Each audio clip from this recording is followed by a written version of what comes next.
오늘 대강절 셋째 주일로 예배드리는데요. 오늘은 PPT가 나오지 않습니다. 그래서 성경책 보시면서 같이 예배드리겠습니다. 우리 첫 번째 찬양은 89장입니다. 찬송가 89장, 통일 찬송가로도 89장 같은 찬양입니다. 샤론의 꽃 예수 우리 찬양하겠습니다.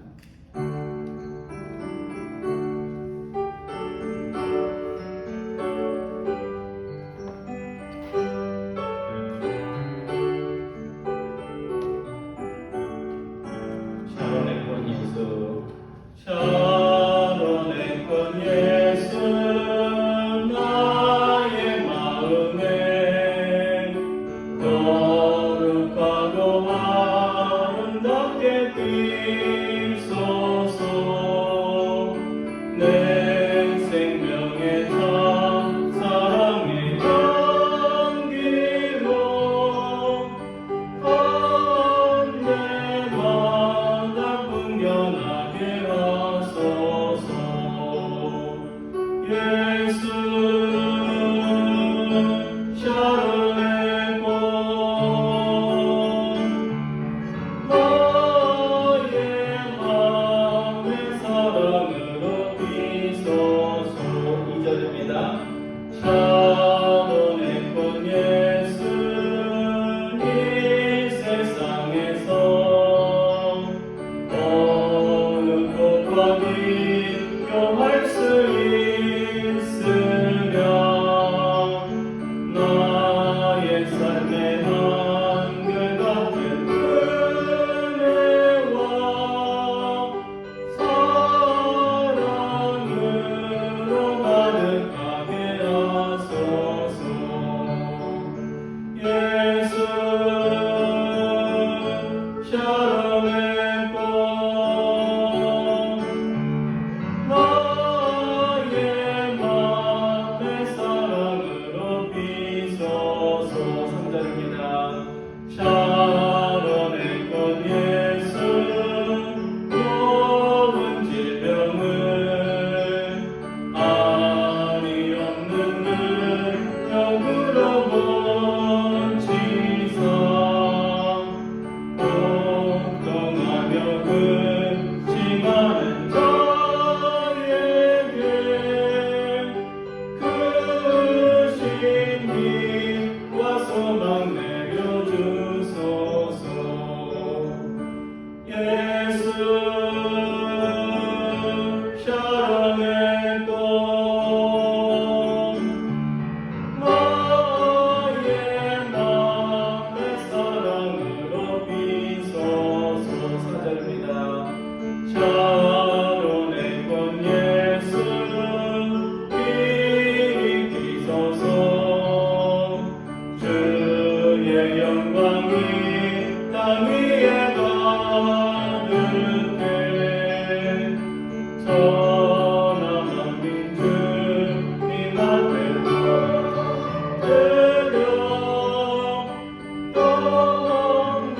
경배하고 영광 돌릴 때까지. 예수 샤론의 꽃 나의 마음의 사랑으로 비소서. 다음 주는 우리가 성탄절로 예배드립니다. 그래서 오늘은 대강절 셋째 주로 예배를 드립니다. 이 시간 우리 대강절 초의 불을 밝히기 전에 누가복음 1장 46절 이하 말씀 제가 봉독해 드립니다. 내 영혼이 주를 찬양하며 내 마음이 하나님 내 구주를 기뻐하였음은 그의 여종의 비천함을 돌보셨습니다. 보라 이제 후로는 만세의 날을 보겠다 일컬이로다. 능하신 이가 큰일을 내게 행하셨으니 그 이름이 거룩하시며 궁열하심이 두려워하는 자에게 대대로 이르도다. 그의 팔로 힘을 보이사 마음의 생각이 교만한 자를 흩으셨고 권세 있는 자를 그 위에서 내리치셨으며 비천한 자를 높이셨고 줄이는 자를 좋은 곳으로 배불리셨으며 부자는 빈손으로 보내셨도다. 아멘. 이 시간 우리 김영수 집사님, 조혜수 집사님 나오셔서 우리 대강절 세 번째 주일 맞아서 불에 점화해 주시겠습니다.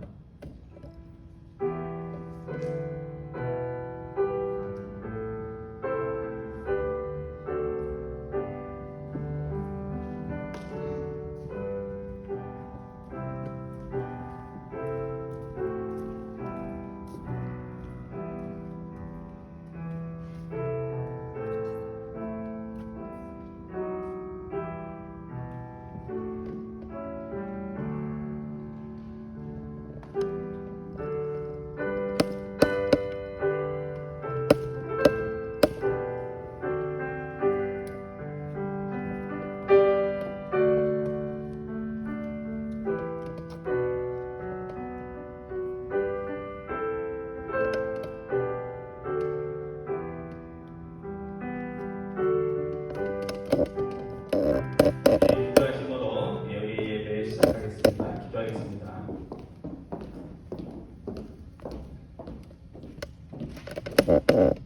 세상에 줄 수 없는 구원의 기쁨, 구원의 삶의 기쁨을 저에게 주시기 위하여 이 낮고 낮은 땅까지 찾아와 주신 하나님 아버지, 대강절 셋째 주일을 맞으며 주님이 주신 기쁨을 회복하기 위하여 함께 예배드리는 하나님의 백성들이 이 시간 주님 앞에 나와 예배를 드립니다. 즐거움과 쾌락을 추구하다 하나님이 알려주시는 그 기쁨을 잃어버리고 살아갈 때가 많은 저희들임을 이 시간 고백을 드립니다. 주님이 가난한 자, 포로된 자, 몸이 불편한 자, 많은 장애로 인하여 주님 앞에 나가지 못했던 자들의 친구가 되어주신 것처럼 올 2020년도 참으로 어려운 일이 많았던 이해 대강절을 저희들이 맞으며 하나님이 사랑하시는 자들을 기억하는 대강절 절기 될 수 있도록 주님께서 인도하여 주옵소서. 이 시간 저희들의 마음을 열고 다시 오실 주님을 바라보며 이 땅에 오신 주님을 기억하며 예배드립니다. 한 분 한 분의 찬양과 예배를 통하여 큰 영광 받아주시고 예배에 참여한 소수의 인원이지만 함께 주님께서 은혜 내려주셔서 큰 은혜를 체험하는 귀한 예배 시간 될 수 있도록 인도하여 주옵소서. 감사드리오며 우리 주 예수 그리스도의 이름으로 기도드리옵나이다.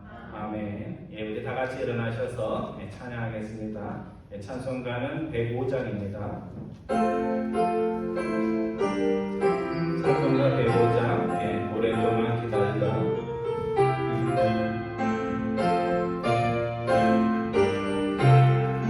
오랫동안 기다리다. 오랫동안 기다리다. 주님 강림하셔서 죄의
아버지를 내가 믿사오며 그 외아들 우리 주 예수 그리스도를 믿사오니 이는 성령으로 잉태하사 동정녀 마리게 나시고 본디오 빌라도에게 고난을 받으사 십자가에 못 박혀 죽으시고 장사한 지 사흘 만에 죽은 자 가운데서 다시 살아나시며 하늘에 오르사 전능하신 하나님 우편에 앉아 계시다가 저희로서 산자와 죽은 자를 심판하러 오시리라. 성 믿사오며 거룩한 공예와 성도가 서로 교통하는 것과 죄를 사해 주시는 것과 몸이 다시 사는 것과 영원히 사는 것을 믿사옵나이다.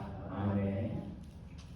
이 시간에 우리 교독문 교독합니다. 우리 찬송가 뒤에 나오는데요. 118번, 아니 117장입니다. 117번.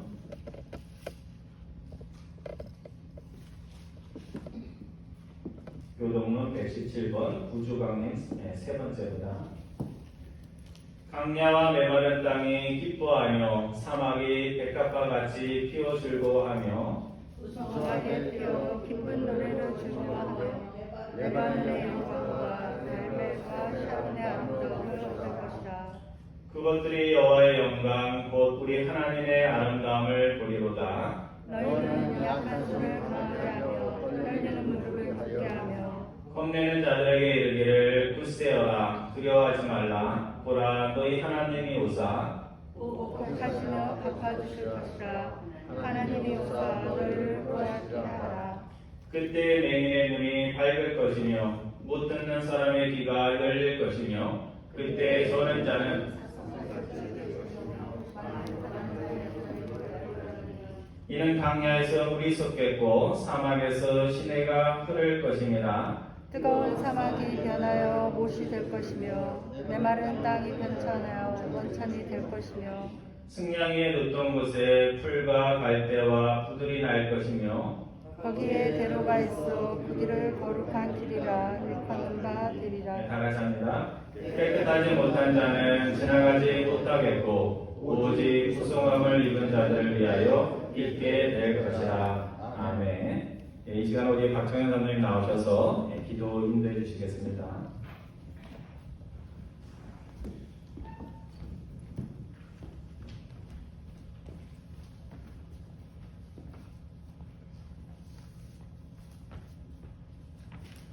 다 함께 기도드리겠습니다. 전능하시고 사랑이 많으신 하나님, 아기 예수님의 탄생으로 희망에 찬 삶을 살게 해주시고 올 한 해 주님의 무한한 사랑과 은혜로 인도하신 하나님께 감사드립니다. 사랑이 많으신 하나님, 하나님께서 저희들을 이토록 사랑해 주셨는데 저희들의 믿음이 약해서 주님 뜻대로 살기보다는 저희들 뜻대로 살아온 저희입니다. 주님 이 시간 진술하오니 저희들이 저희를 용서하여 주옵소서. 내년에는 길이요 진리요 생명이신 주님의 말씀을 온전하게 잘 전도하여서 길을 잃고 방황하는 불쌍한 시민들을 옳은 길로 인도하고 진리의 본처가 되시는 주의 말씀을 가르쳐서 그들의 마음속에 주님을 영접하고 구원받아서 주님의 훌륭한 일꾼들이 될 수 있도록 역사하여 주시옵소서. 전능하신 하나님, 저희들과 주님의 말씀에 굳건한 반석에 세워진 교회에 대해서 이 어두운 세상을 밝게 비추는 빛이 되게 해주시고 주님께 영광 돌리는 교회에 대해서 날로 발전한 교회가 될 수 있도록 역사하여 주시옵소서. 하나님 아버지, 내년에는 저희들이 계획한 모든 일들의 주안에 성덕해 해주시고 당의 집사회, 전사회, 남성회, 여성회가 계획한 모든 사업에 축복을 내려주시고 저희가 성령이 충만한 교회, 전도하는 교회, 사랑이 넘치는 교회가 될 수 있도록 인도하여 주옵소서. 하나님 아버지, 저희들 하고 그리스도의 영과 마음을 가진 참된 그리스도인이 되게 하셔서 마음을 같이하고 뜻을 합하여 한 마음 품게 하여 주시옵소서. 무슨 일을 하든지 다툼이나 허용으로 하지 말게 하여 주시오. 오직 겸손한 마음으로 각자 자기보다 남을 높게 여겨서 교회 안에 합평이 이루고 그의 발전에서 헌신과 봉사하는 저희들이 되시도록 인도하여 주옵소서. 오늘 주님의 말씀을 전하시는 조홍성 목사님께 신령한 능력과 손을 준비해서 그의 말씀을 통해서 주님의 영광이 충만케 해주시고 주님께서 귀히 쓰시는 종으로 삼아주시고 그의 가정과 건강을 지켜주시옵소서. 오늘 이 자리에 여러가지 사정으로 참석한 많은 성도들이 있습니다. 그들이 어디서 뭘 하든지 주님께서 함께 하셔서 큰 복을 내려주시옵소서. 이 모든 말씀 우리 주 예수 그리스도 이름으로 간절히 기도드립니다. 아멘.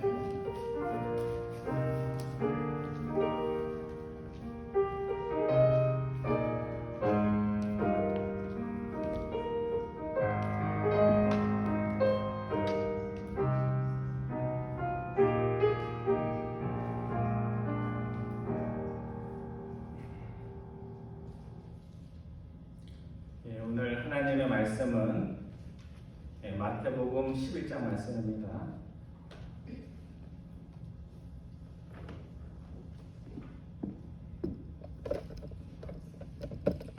마태복음 11장 2절 이하 11절까지 우리 한 절씩 교독하기 원합니다. 마태복음 11장 2절부터 11절까지입니다. 제가 2절 봅니다. 요한이 오게서 그리스도께서 하신 일을 듣고 제자들을 보내어 예수께 여짜오되 오실 그이가 당신을 오니까 우리가 다른 일을 기다리오니까. 예수께서 대답하여 이르시되 너희가 가서 듣고 보는 것을 요한에게 알리되 맹인이 보며 걷는 사람이 걸으며 나병 환자가 깨끗함을 받으며 못 듣는 자가 들으며 죽은 자가 살아나며 가난한 자에게 무국이 전파된다 하라. 누구든지 나로 말미암아 실족하지 아니하는 자는 복이 있도다 하시니라. 그들이 떠나니 예수께서 그들에게 요한에 대하여 말씀하시되 너희가 무엇을 보려고 나갔느냐 바람에 흔들리는 갈대냐. 그러면 너희가 무엇을 보려고 나갔더냐? 부드러운 옷 입은 사람이냐? 부드러운 옷을 입은 사람들은 왕궁에 있느니라. 그러면 너희가 어찌하여 나갔더냐? 선지자를 보기 위함이었더냐? 옳다 내가 너희에게 이르노니 선지자가 더 나은 자니라. 기록된 바 보라 내가 내 사자를 내 앞에 보내노니 그가 내 길을 내 앞에 준비하리라 하신 것이 이 사람에 대한 말씀이니라. 내가 진실로 너에게 말하노니 여자가 낳은 자 중에 세례요한보다 큰 자가 일어나니 없도다. 그러나 천국에서는 극히 작은 자라도 그보다 크니라. 아멘. 오늘 예배를 드리기 위해서 오는데 참 안개가 많이 꼈더라고요. 그래서 사실은 이렇게 뭐 평지에 안개 낀 거는 뭐 이렇게 조심해서 오면 되지만요. 여행을 가서 산을 오를 때 안개가 끼면 참 위험합니다. 거꾸로 갈 수도 없고. 그래서 조심조심 그 산 중턱에 걸려 있는 안개를 조심조심하면서 길을 따라가다 보면 산 정상 정도에 올랐을 때 안개가 사라져 있는 것을 발견을 하게 됩니다. 제가 이 말씀을 드린 것은 신앙의 길도 마찬가지입니다. 우리가 신앙의 길을 갈 때 항상 확신과 믿음만 가지고 사는 것이 아니고 살다 보면 의심의 순간도 찾아오고 불안한 마음도 들고 내가 정말 계속 이렇게 살아도 괜찮은 건지 하는 그런 마음들이 들 때가 있는데 처음부터 다 믿어지고 처음부터 다 이해되지 못하고 처음부터 다 분명한 것은 아니라는 것입니다. 그래서 믿어지지 않아도 하나님이 가라고 하셨으니까 앞으로 나가고 다 이해되지 않아도 열심히 믿음의 여정길을 가다 보면 어느 순간 이거 안 없어질 줄 알았는데 이렇게 나의 인생을 우울하게 하고 항상 불확실하게 했던 모든 의심과 절망과 불안들이 사라지는 그런 한 장소에 우리가 도달하게 된다는 것입니다. 그래서 의심의 안개는 사라지고 천성도에 나오는 가사처럼 산 정상에서 산 아래를 보는 멋진 광경과 마주하게 됩니다. 오늘 우리가 본문으로 읽은 마태복음 11장 2절 이하 11절까지의 말씀을 보면 무리들에게 누구보다 저분이 메시아입니다 이렇게 말씀했던 세례 요한이 갑자기 감옥에 갇히고 나서 마음속에 의심이 일어나게 됐습니다. 정말 저분이 구약 성경에 말씀하셨던 그 메시아, 히브리어 말로는 메시아고 그리스 말로는 뭐예요? 그리스도가 맞는가 하는 그런 의심의 마음이 세례 요한의 마음속에 들어왔던 것입니다. 그래서 오늘 본문 2절과 3절에 보면 감옥에 갇힌 세례 요한이 자신을 따르는 제자들을 예수님이 계신 먼 곳에 보내면서 예수님에게 당신이 정말 내가 말씀하신 그 메시아가 맞습니까? 하는 그런 질문을 지금 하고 있습니다. 이 세례 요한은 지금 어디에 있느냐면요, 헤롯 안티파스를 비난한 일로 인해서 사해 동쪽에 있는 마케루스 감옥에 갇혀 있습니다.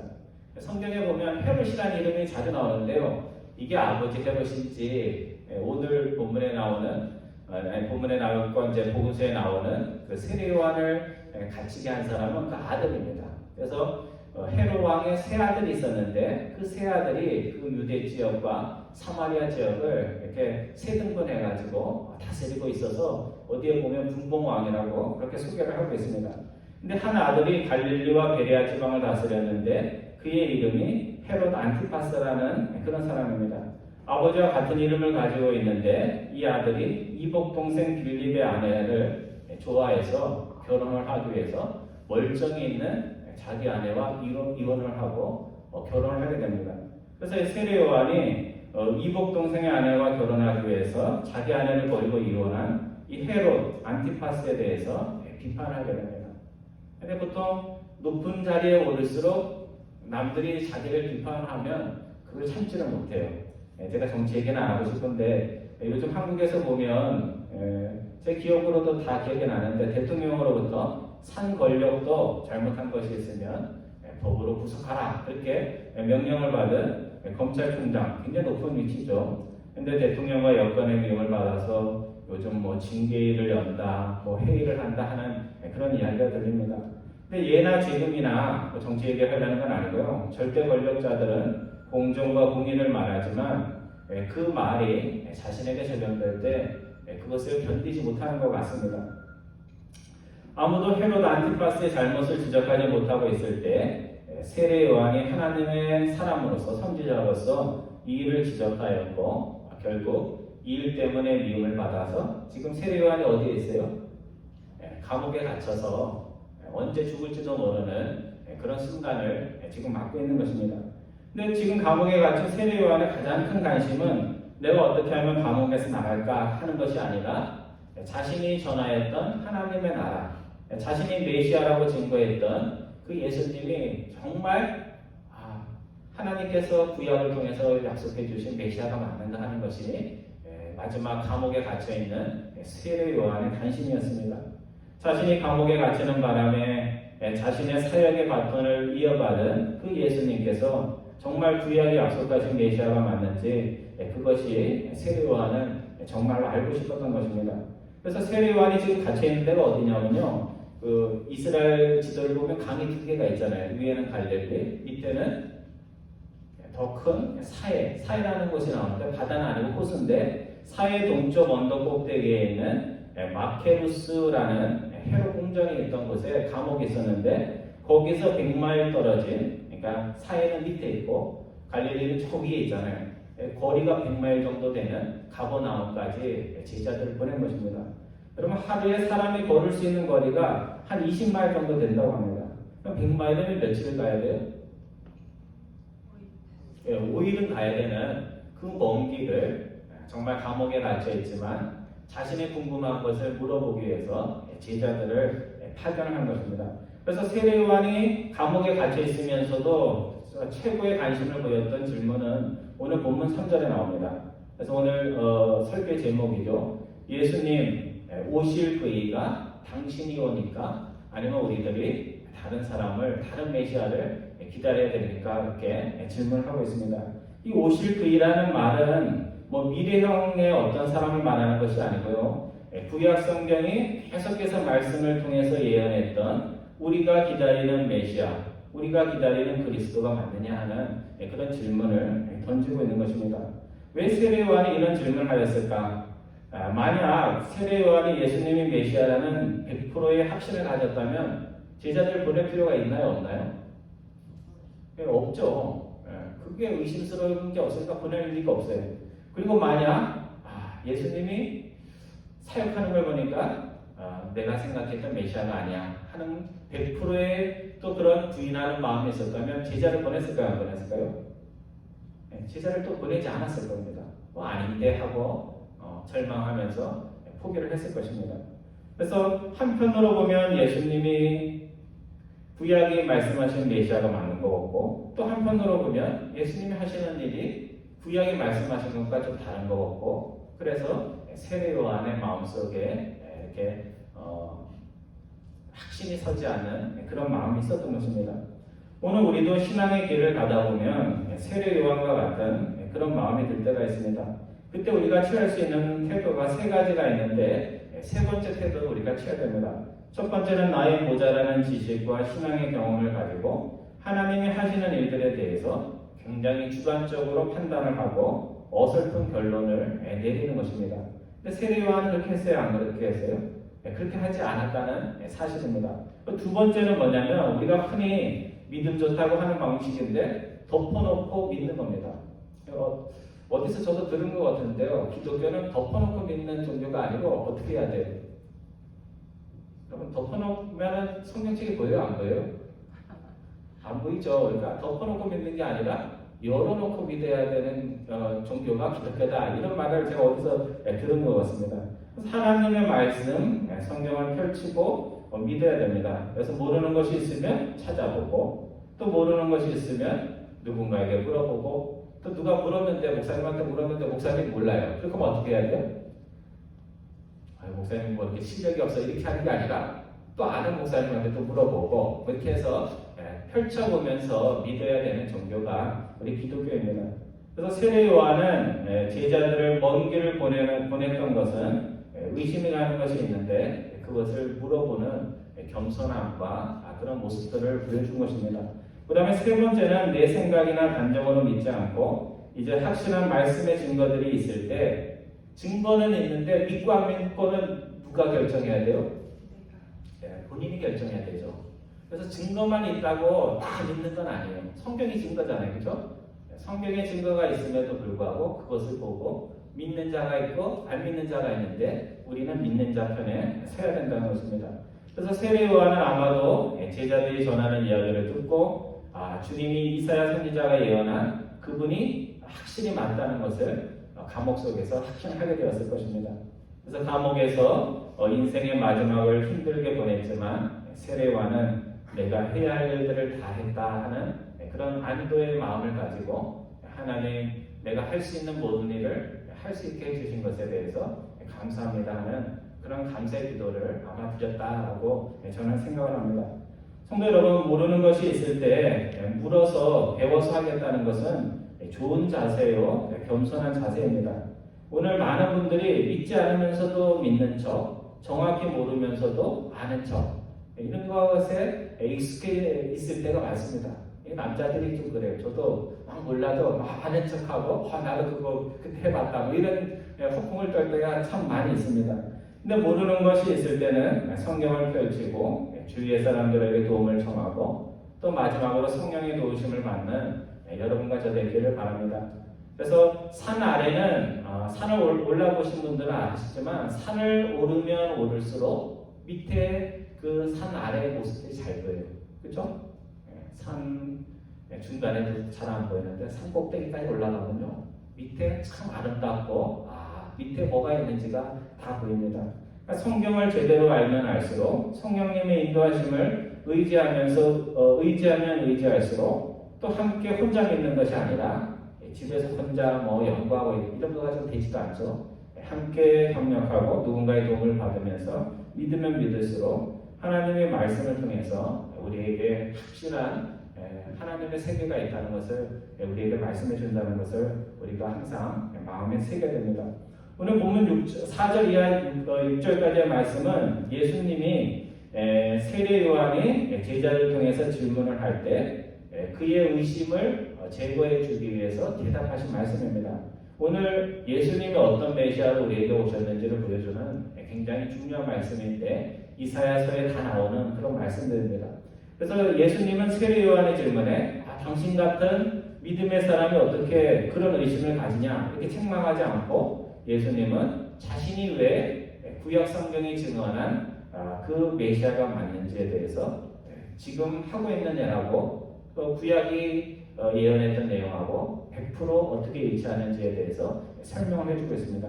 그래서 오늘 예수님은 본문 5절 우리 그냥 막 읽는데요. 5절에 보면 6가지가 나옵니다. 그래서 이사야가 너희가 마음에 소원하는 메시아가 오면 이런 일들을 할 것이다. 6가지만 한다는 뜻이 아니고 메시아가 하실 일에 대해서 6가지를 말씀하고 있습니다. 첫 번째는 뭐예요? 우리 한번 보면서 잘 보시기 바랍니다. 5절. 첫 번째는 어떤 일이 일어난다고 나와 있어요? 맹인이 보며 앞을 볼 수 없는 사람이 보게 된다는 것입니다. 여러분, 우리는 뭐 그냥 상상하잖아요. 앞을 못 보는 사람의 인생은 어떨까, 세계는 어떨까 상상을 하는데 요즘은 의술이 발달해서 옛날에는 고치지 못했던 시각장애인들의 그 개안 수술, 앞을 볼 수 있도록 해주는 그런 수술들을 합니다. 생각해 보세요. 가족을 태어나서 한 번도 가족의 얼굴을 보지를 못한 사람이 개안 수술하고 가족의 얼굴을 보고 내가 살아가는 세상이 얼마나 아름다운지 항상 마음속에만 상상했던 사람이 세상이 어떻게 생겼는지를 보게 될 때 얼마나 기쁘고 감격스럽겠습니까? 오늘 우리가 메시아가 오셔서 이루어지는 세상은 육신에 보지 못한 뿐만 아니라 영적으로 보지 못해서 세상에서 스스로가 가장 잘 본다고 하는 이들이 주님의 진리 안에서 영의 눈을 가지고 세상을 다시 보는 그런 세계가 펼쳐질 것이다 라고 말씀을 하고 있는 것입니다. 또 두 번째, 메시아가 오셔서 이루어지는 세상에 어떤 일이 일어난다고 나와 있어요? 첫 번째는 맹인이 보고 두 번째는 못 걷는 사람, 그러니까 다리에 장애가 있는 사람이 걷게 되는 일이 일어날 것이다. 우리 사도행전에 나오잖아요, 그렇죠? 성전 앞에서 평생 구원하던 사람이 일어나는 그런 사건들이 예수님 때 일어났습니다. 여러분, 걷지 못한다는 것은 그냥 못 걷는다 이런 의미라기보다 남들의 도움 없이는 인생을 살 수 없는 사람이 스스로 이제 자신의 힘으로 걷게 되고 인생을 누릴 수 있게 된다는 것입니다. 그래서 육신의 장애든지 그것이 영적 장애든지 남들의 도움 없이는 한 발자국도 뛰지 못하던 이들이 어느 날 갑자기 주님의 도우심으로 남들의 도움도 없이 하나님을 위해서 살 수 있게 될 때 참 흐뭇하지 않아요? 여러분들 자녀 때문에 어려움도 당하고 어떻게 행복할 때도 있는데요. 언제가 제일 행복할 것 같아요? 저는 그렇게 생각해요. 자녀들이 스스로 하나님 계시다는 것을 알고 하나님께 예배드려 찬양해 이런 얘기 안 하는데도 스스로 하나님을 예배하기 위해서 교회를 찾고 또 하나님의 말씀대로 살겠다는 인생의 목표가 생겼을 때 걱정이 안 될 것 같아요. 그런 자녀가 있으면 걱정이 안 될 것 같습니다.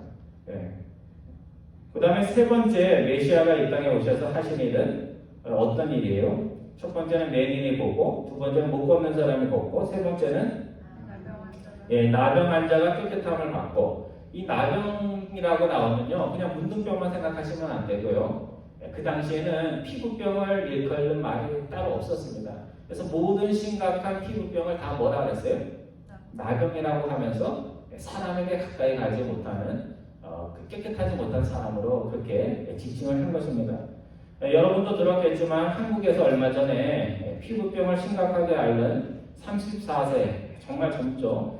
34세 계부어머니와 그녀의 어머니가 동반 자살해서 한국 사람들이 깜짝 놀란 그런 일이 있었습니다. 계부어머니의 어머니가 유서 속에 이런 말을 했습니다. 딸이 피부병 때문에 힘들어했으며 최근 피부병이 악화돼 더 힘들어했다. 딸만 저 세상으로 혼자 보낼 수 없어서 나도 같이 간다. 이렇게 유서를 썼습니다. 오늘 우리가 생각할 때는 피부병 괜찮겠지 이렇게 생각을 하지만 정말 심각하게 피부병을 앓는 사람들은 사람을 만나는 것도 이렇게 해피하게 되고 또 일반 직장생활 하지 못하는 것에 대해서 엄청난 스트레스를 받는다고 합니다. 저도 신학교 때 그런 목사님이 계셨었어요. 후배 목사님이 계셨는데 굉장히 그게 고통스럽다는 것을 짐작은 하지만 얼마나 그런지는 정말 알지 못했습니다. 그래서 피부병과 같은 것 때문에 사람을 피하고 정상적인 삶을 살 수 없는 자들의 고통을 사라지게 해주시는 일, 그것이 주님이 이 땅에 메시아로 오셔서 하신 일입니다. 그 다음에 네 번째로는 뭐라고 되어 있어요? 듣지 못하는 자가 어떻게 해요? 못 듣는 자가 듣고, 이렇게 되어 있습니다. 넘어가겠습니다. 그 다음 다섯 번째는 주님이 이 땅에 오셔서 하신 일은 죽은 자를 다시 살리시는 일입니다.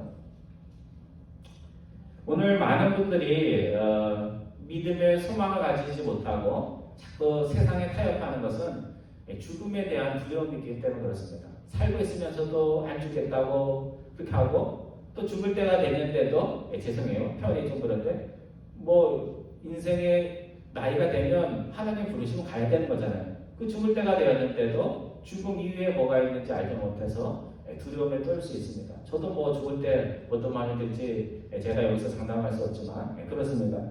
그래서 어린 자녀들이 어릴 때 질병에 걸려 죽고 또 코로나 시대에 코로나로 인해서 가족이 죽고 그런 모습을 보면서 사람들이 죽음을 두려워합니다. 또 사랑하는 가족이 불의의 사고로 일찍 죽을 때 우리의 마음속에 절망감과 슬픔이 가득 찹니다. 주님이 오셔서 하신 그 일들은 뭐냐면 죽음이 우리의 삶의 마지막이 아니라는 것을 메시아의 삶을 통해서 보여주셨습니다. 만약 주님이 죽음을 무서워하셨다면 십자가의 길을 갈 수 있었을까요? 갈 수가 없죠. 나도 죽는 거 싫어. 내가 여기까지 하겠는데 나 십자가는 안 갈래. 아마 이렇게 하셨을 것입니다. 그래서 오늘 교도문에도 나오는데 이사야 35장 10절에 보면 메시아가 오셨을 때 일어나는 아름다운 모습들, 행복한 모습들이 그려져 있는데요. 마지막 10절에 이렇게 되어 있습니다. 여호와의 속량함을 받은 자들이 제속함을 받은 자들이 돌아올 때 노래하며 시온에 이르러 하나님의 도시에 이르러 그들의 머리 위에 영영한 희랑 영원한 기쁨을 띠고 기쁨과 즐거움을 얻으니 슬픔과 탄식이 사라지리로다. 구약에 나오는 메시아에 대한 그 말들이 다 요한계시록에 이어져서 그때가 되면 하나님 나라가 임하는 그때가 되면 눈물도 없고 또 뭐가 없어요? 죽음도 없을 것이다. 그렇게 말씀하고 있는 것입니다. 메시아가 오시는 그날은 영원한 기쁨과 즐거움만 있고 가족 중에 일찍 죽는 사람도 코로나로 인해서 고통받고 죽는 사람도 없는 그런 때를 가져오시기 위해서 메시아께서 사역을 하셨다는 말씀입니다. 마지막 여섯 번째, 주님은 메시아 시대의 징표로서 복음이 누구에게 전파된다고요? 참 이상하죠, 그렇죠? 복음이 누구에게 전파된다고 얘기해야 돼요? 모든 사람. 이거 대답 잘하죠. 모든 사람에게 전파된다 이렇게 얘기해야 될 텐데 복음이 가난한 자에게까지 전파되는 것을 메시아 시대의 징표로 말한 것입니다. 예전에 요즘 이제 뉴스를 보다 보면요, 코로나 때문에 다 어려운 게 아니에요. 요즘 가난한 사람들의 삶이 어려운 거지 돈 있는 사람들은 지금 아주 기회입니다. 그래서 주식시장, 부동산 시장은 지금 다른 때보다 더 열기가 뜨겁다고 그렇게 얘기를 합니다. 예전에 한국에서 이렇게 TV를 보면요, 수출이 늘었네, 올해 기업 성적이 좋네 그런 얘기를 합니다. 근데 아무리 기업이 장사가 잘 돼도 가난한 사람들의 삶이 나아지나요? 나아질 게 없어요. 지금 코로나19로 중상층이 미국에 있는 중상층, 한국에 있는 중상층도 다 무너져서 중간에 있는 사람들도 다 밑으로 내려가고 또 정말 소수의 부자들은 더 부자가 되는 양극화의 현상이 한국만이 아니라 전 세계적으로 일어나고 있습니다. 근데 종교 역시 지금까지 있는 자들을 위한 복음들을 많이 전했어요. 그래서 예수님께서는 바리새인들이 가난한 사람들을 죄인으로 낙인을 찍을 때 예수님께서 오셔서 너희가 죄인이긴 하지만 회개하면 하나님께서 자녀로서 가난한 자를 더 기뻐하신다 하는 그런 메시지를 보냈던 것입니다. 그래서 가난한 자에게 복음이 전해진다는 것은 이제 복음에서까지 소외되었던 많은 사람들이 이제 복음의 그 소식을 듣고 하나님이 어떤 분인지를 알게 된다는 참 기쁜 소식입니다. 성도 여러분, 지금 주님이 자신의 메시아됨을 의심하는 세례 요한에게 어떤 식으로 대답을 하고 있는지 우리가 주목할 필요가 있습니다. 주님께서는 지금 세례 요한의 제자들 앞에서 나는 세상 사람들이 하지 못하는 놀라운 기적들을 행하고 있어. 그러니까 내가 메시아지. 이런 식으로 말하고 있는 것이 아닙니다. 주님이 강조하는 것은 놀라운 사건을 내가 행하고 있다라는 기적에 초점이 맞춰져 있는 것이 아니라 내가 지금 하고 있는 그 모든 일이 그냥 혼자서 하는 일이 아니라 구약의 이사야 선지자가 메시아가 그때가 되어서 오셔서 할 일들을 말씀하신 것인데 내가 그 일들을 지금 갈릴리에서 유대에서 하고 있다라는 것을 말씀을 하고 있는 것입니다. 오늘 우리는 내 주위에서 일어나는 대단한 일들에 깜짝 놀랍니다. 어떤 분이 이 어려울 때 큰 돈을 벌었다라면 관심이 가요 안 가요? 관심이 가죠. 야, 이거 어려울 때 어떻게 장사를 잘할 수 있나? 또 어떤 사람이 잘 됐다라면 야, 내 아들도 그렇게 됐으면 좋겠네. 그런 마음들이 그냥 사람의 마음으로 있을 수밖에 없습니다. 하지만 하나님의 백성이 오늘 본문의 말씀을 통해서 우리가 관심을 가져야 될 것은 내 주위에서 하나님이 성경을 통해서 말씀하셨던 그 약속들이 어떤 식으로 나의 삶을 통해서 주변에서 어떻게 성취되고 있는지 하는 것을 우리가 관심을 가져야 됩니다. 마지막 시대가 되면 이런 일들이 일어날 것인데 너희는 마지막 시대의 사람을 따르지 말고 이렇게 분명한 삶의 방식으로 살라고 말씀하셨을 때 오늘 우리의 마음속에 세상에 대단한 사람들의 삶을 부러워하는 것이 아니라 하나님이 말씀해 주신 그 말씀을 가지고 믿음의 심지를 가지고 살아갈 수가 있어야 됩니다. 제자들이 고난의 길을 가는 주님 때문에 저 주님이 메시아가 아닌가 보다 이렇게 생각하면서 실족해서 스승을 버렸는데 너희는 나를 따라가다가 너희가 생각지 못했던 일들이 일어날 때 그것 때문에 나를 버리거나 믿음의 길에서 실족하는 자가 되지 말라 그렇게 말씀을 하신 것입니다. 마지막으로 오늘 본문 7절 이하 11절까지의 말씀은요. 전에는 세례 요한이 예수님에 대해서 증거를 해줬는데 이제 예수님께서 세례 요한의 제자들이 돌아갔을 때 세례 요한이 어떤 사람인지에 대해서 평가하는 말, 칭찬하는 말을 지금 하고 있는 내용이 7절 이하 11절까지의 말씀입니다. 본문에 보면 주님께서 세례 요한 제자들이 간 후에 무리들에게 3번씩이나 묻는 질문이 나옵니다. 그래서 첫 번째 이렇게 묻죠. 너희가 무엇을 보려고 광야에 나갔느냐? 그러면서 주님은 바람에 흔들흔들하는 그 들판에 많은 게 갈대잖아요. 그렇죠? 갈대를 보면서 저렇게 바람에 흔들리는 갈대 같은 사람을 만나기 위해서 광야에 갔냐? 그렇게 물어보십니다. 무리들이 그런 사람을 만나기 위해서 갔을까요? 아니죠.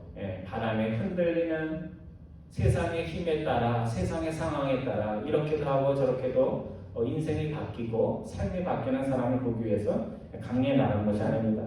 세례 요한은 보통 사람들은 힘없는 사람 앞에서는 큰 소리 치고 힘 있는 사람 앞에 가서는 어떻게 해요?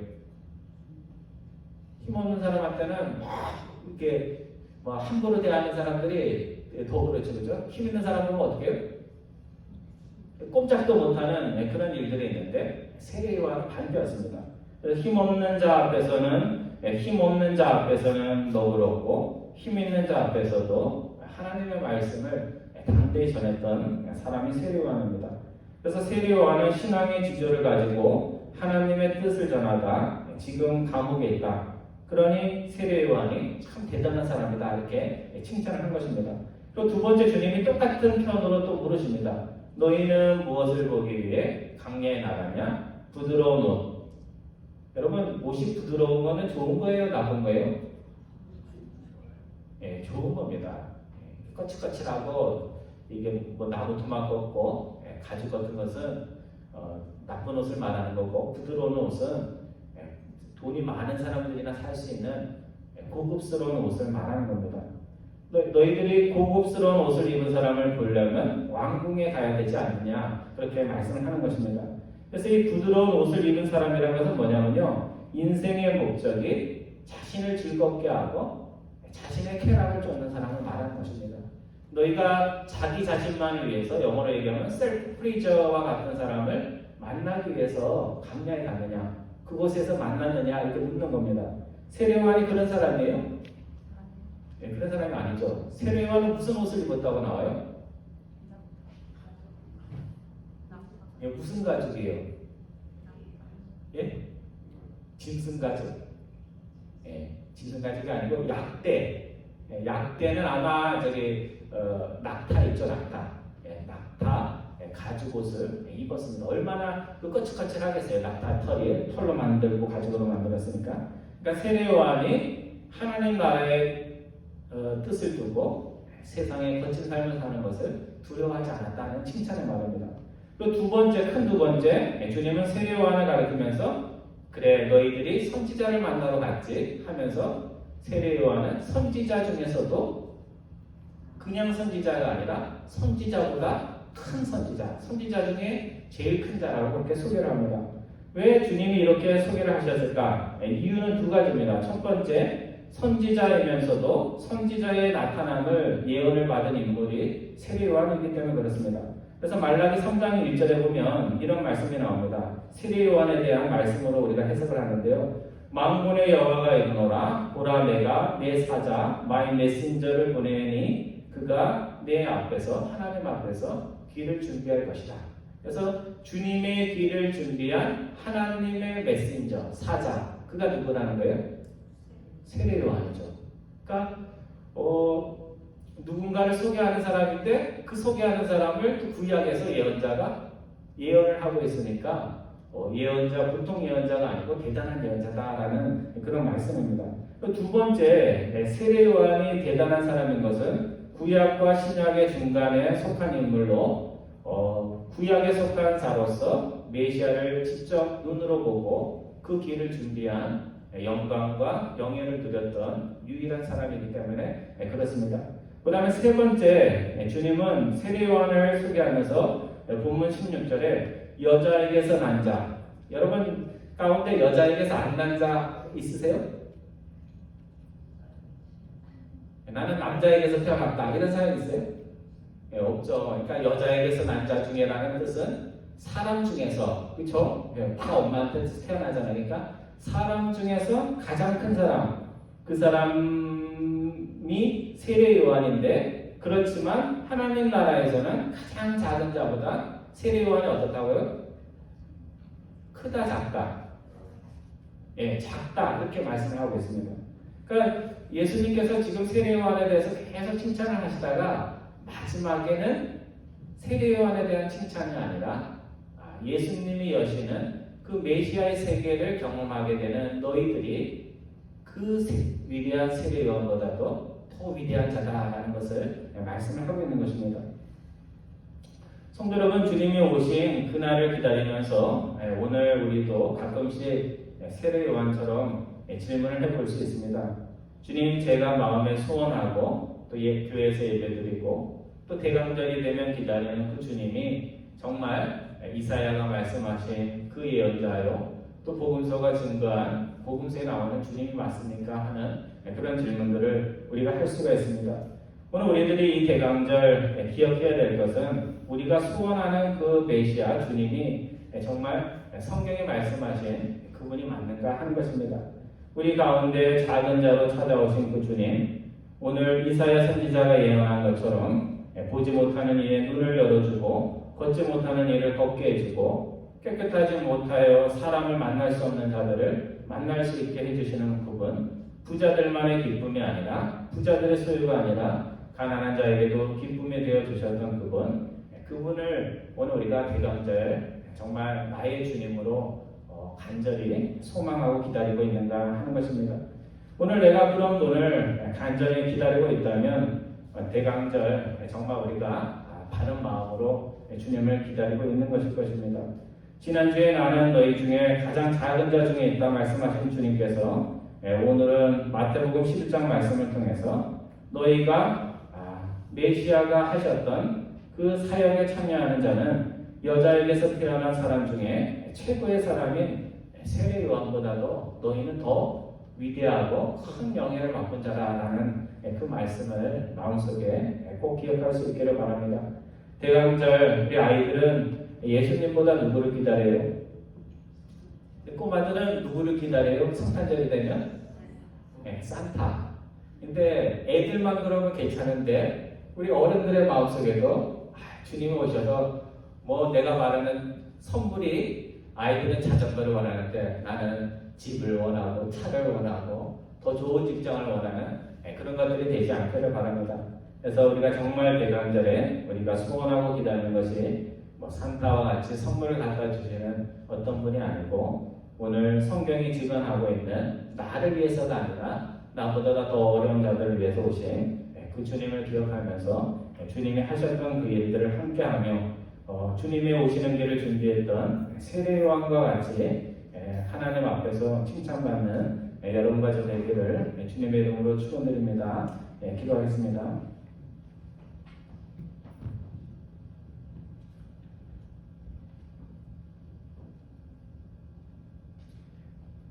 세례요한과 같은 위대한 믿음의 사람을 통하여 낮은 자의 메시아로 오시는 주님의 오시는 그 길을 준비케 하여 주신 하나님 아버지, 오늘 저희들의 마음속에도 주님을 안다고 하면서도 정말 내 마음에 소원하고 간절히 기대하는 것이 성경이 증언하는 그 메시아 그리스도인지를 저희들이 한번 점검해 보기를 소원을 합니다.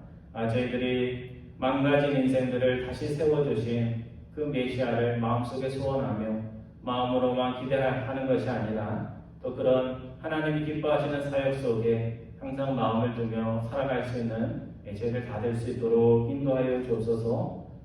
세례 요한이 바람에 흔들리는 갓대처럼 살지 않고 좋은 옷을 입은 것을 인생의 기쁨으로 삼지 않고 오직 주님의 오시는 길을 준비한 것처럼 오늘 우리의 관심과 마음도 주님의 오시는 길을 하나라도 준비하는 제대의 삶이 될 수 있도록 인도하여 주옵소서. 감사드리오며 우리 주 예수 그리스도의 이름으로 기도드리옵나이다. 아멘. 우리 찬송하겠습니다. 찬송가 111장 통일 찬송가로 갔습니다. 찬송가 111장 귀중한 보배합을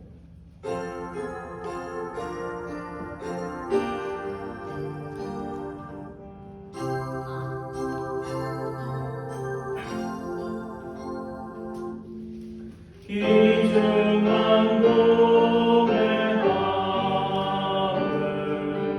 주님께 드리고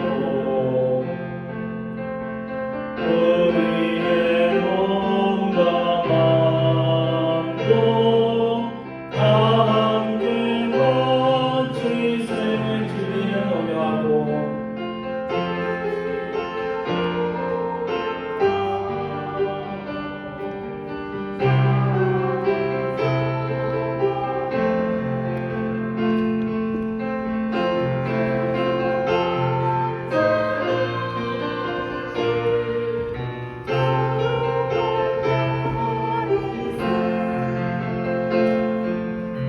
주께서 주시는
저희들을 사랑하셔서 저희들이 이 땅에 살아갈 때 삶의 모든 필요한 것들을 풍족하게 선하게 채워주시는 하나님 아버지, 한 주간 세상에 나가 열심히 일할 수 있도록 인도하여 주시고 다시 오실 주님을 소망하며 하나님 나라의 사역을 위하여 또 귀한 헌금을 주님 앞에 드릴 수 있도록 인도하여 주시니 감사를 드립니다. 받는 은혜도 은혜지만 베풀 수 있는 은혜도 은혜라고 말씀해 주신 하나님 아버지, 저희들의 삶의 자리와 곳간에 하나님의 풍성함이 채워질 수 있도록 인도하여 주셔서 저희들이 선한 마음 가지고 또 그것들을 실천할 수 있는 물질적 여유와 사정들이 될 수 있도록 주님께서 은혜로 도와여 주옵소서. 2020년도 또 많은 신앙의 도전이 있습니다. 저희들이 상황이 흘러가는 대로 움직이지 않고 믿음의 지조와 용기를 가지고 하나님 앞에 마땅히 해야 할 일들을 할 수 있는 하나님의 백성들 될 수 있도록 인도하여 주옵소서. 이 땅에 있는 모든 교회들 주님께서 기억하여 주시고 특별히 미주에 있는 우리 한인교회들 주님 기억하여 주셔서 어려운 때 초대교인들이 더 합심하여 하나님을 열심히 믿었던 것처럼 저희에게도 그런 마음들 허락하여 주셔서 우리의 마음속에 있는 허세의 마음들 씻어버리고 정말 주님에 대한 참 마음으로 주님을 찬양하는 대강절 절기 될 수 있도록 인도하여 주옵소서. 가정에서 예배드리는 모든 분들 기억하여 주시고 또 출타한 우리 한 분 한 분 주님께서 기억하여 주셔서 안전한 여행 될 수 있도록 인도하여 주옵소서. 여러 가지 마음의 소원 가지고 또 간절한 마음으로 나온 우리 교우들 한 분 한 분 주님께서 기억하여 주셔서 저희들이 소망 가지고 주님의 말씀 안에 갈 때 우리의 삶을 어지럽히던 모든 의심과 불안의 구름들이 사라질 수 있도록 주님께서 복내려 주옵소서. 감사드리오며 우리 주 예수 그리스도의 이름으로 기도드리옵나이다. 아멘.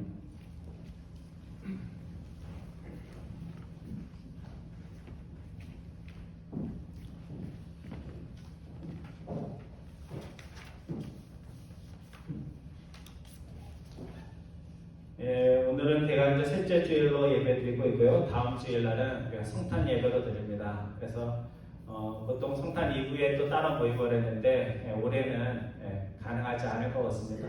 그래서 오늘 참석하신 분들 또 참석하지 못하신 분들 다음 주에 성탄절 예배 있다는 거 기억하시고 또 이렇게 함께 예배 드릴 수 있는 은혜가 허락되기를 바랍니다. 우리 성탄절 촛불 전화 순서 있는 거 기억해 주시고요. 2020년도 송구영신 예배 12월 31일은 목요일인데 목요일날 드리지 않고 그 성탄 다음 주 12월 27일날 주일 예배 때 송구영신 예배로 송구 예배로 드리려고 합니다. 여러분들 그렇게 기억해 주시기 바랍니다. 우리 장로님들 정기당에 성탄 주일날 그 12시 반 먼저 교우들 분들 다 귀가하고 12시 반이든 40분이든 회의가 있는 거 여러분 기억해 주시기 바랍니다.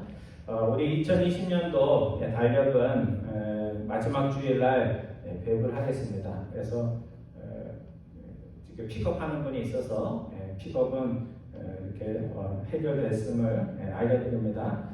우리 이종훈 집사님 이번 주 화요일날 신장 부정맥 시술하신다고 합니다. 여러분들 기도해 주시고요. 우리 김동희 장로님, 김재준 집사님, 또 김미연 장로님은 출타 중에 계시고요. 최성현 집사님, 오면수 장로님, 최성인 집사님은 지금 한국 방문 중에 계시고 신디 캐롤 권사님은 유저지 방문 중에 있습니다. 우리 반가운 거는 오랜만에 우리 김유도 장로님 한국에서 이렇게 돌아오셨는데요. 건강이 안 좋으셨는데 이렇게 건강하게 돌아오셨습니다. 그래서 또 다음 주에는 성탄 맞았다고 우리 아이들 떡 주잖아요.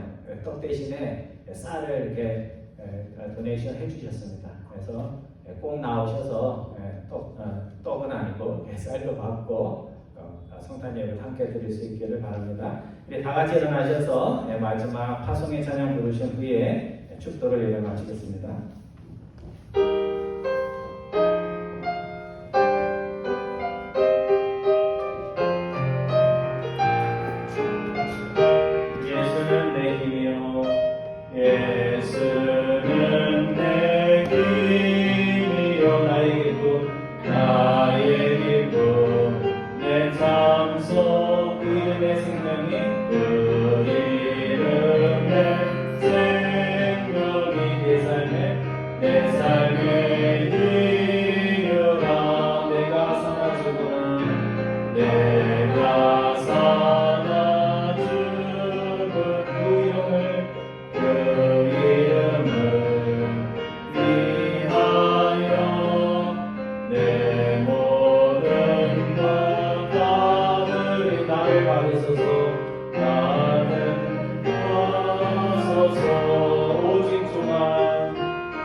네, 기도하겠습니다.